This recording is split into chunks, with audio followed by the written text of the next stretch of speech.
Good morning, running a little late again. Welcome to your early morning intuitive guidance for this fine Friday. I'm Dr. Bonnie Nussbaum. I'm here with some words of wisdom to start your day off well.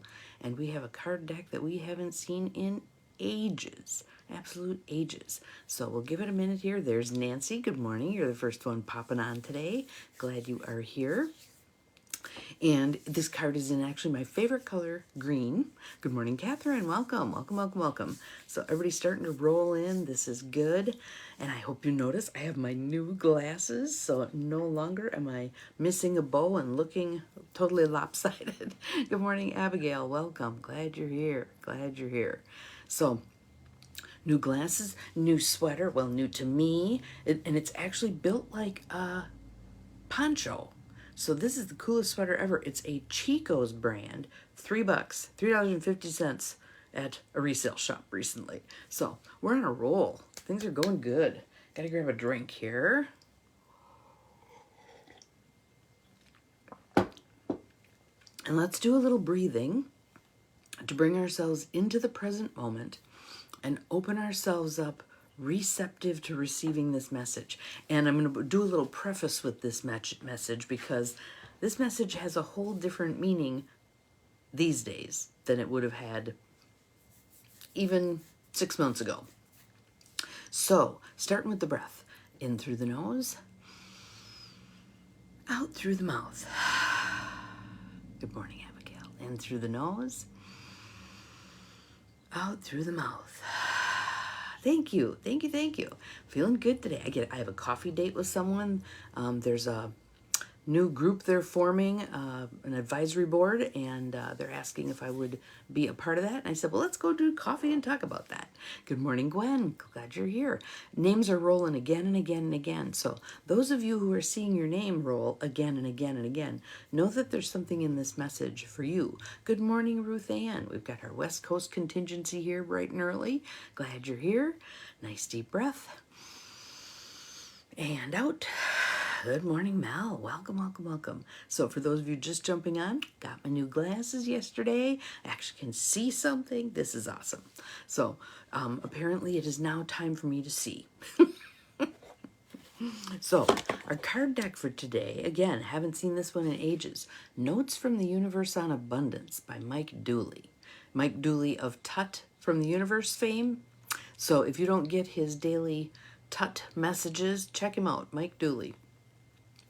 And notes from the Universe on Abundance. So the cheeky little card that we have today is talking about abundance. And in this case, monetary abundance. But you can use this insight in all areas of your life where you would like abundance. Maybe you'd like a plethora of friends. Maybe you'd like a lot of travel.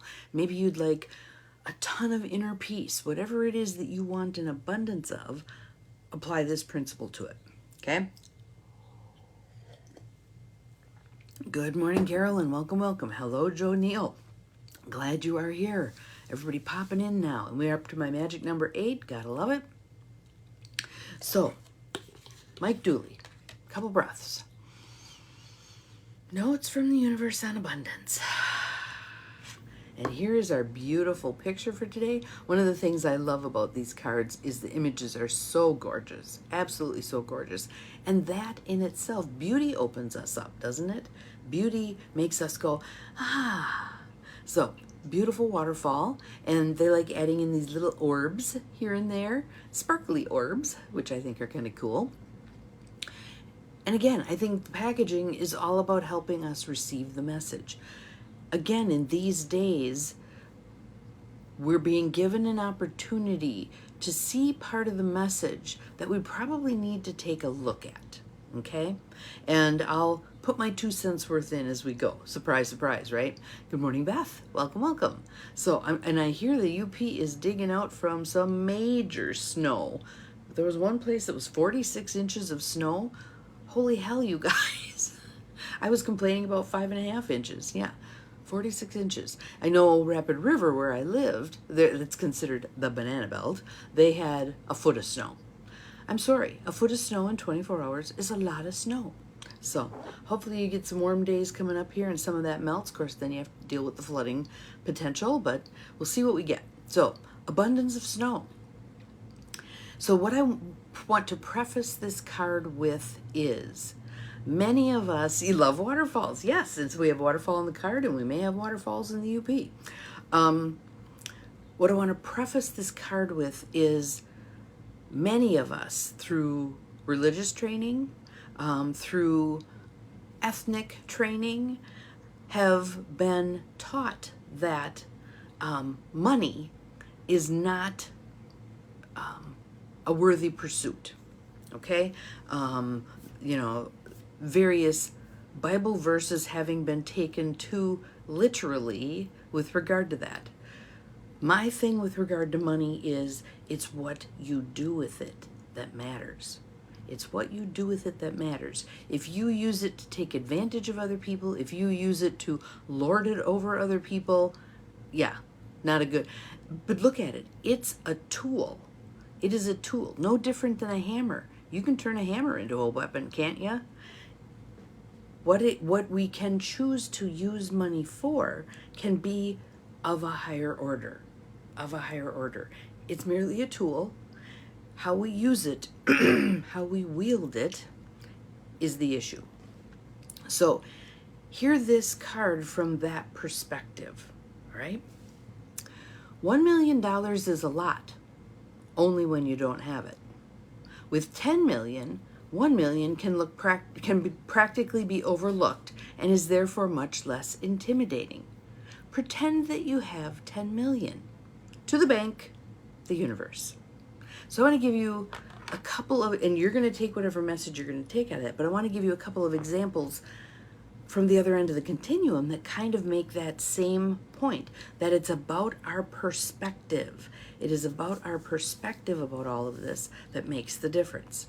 So, way back when I was a youngster, before I was at the point where buying a house was an option, I remember interest rates on housing being 13, 14, 15%.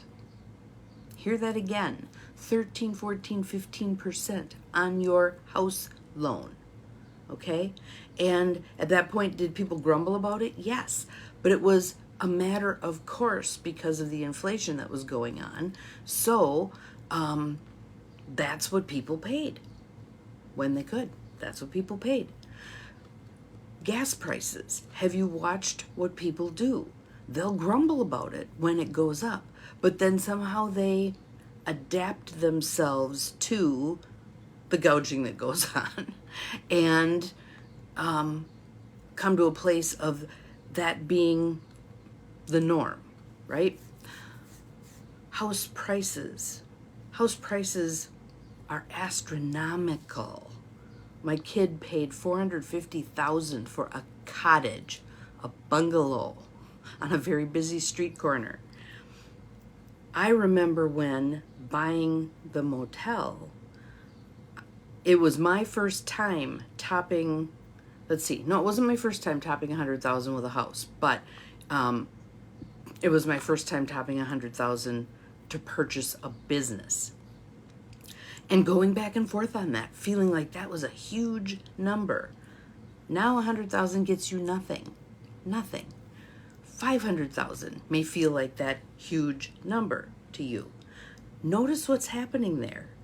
It's about the perception in your head changing, and it's about, I'm going to use a strong word here, the manipulation of what's going on that leads you to that place.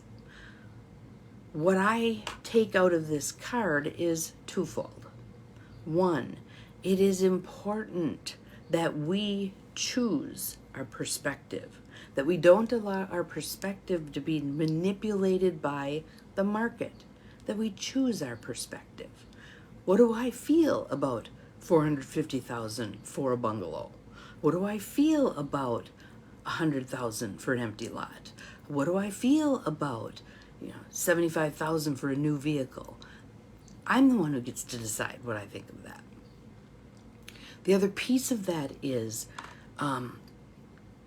looking at your beliefs about abundance, especially monetary abundance. Are you one of the people who throws in with all people who have money are bad? Hopefully not. Hopefully not. Do not paint everybody with the same brush as people who are being obviously abusive with their monetary power. Make good decisions with money.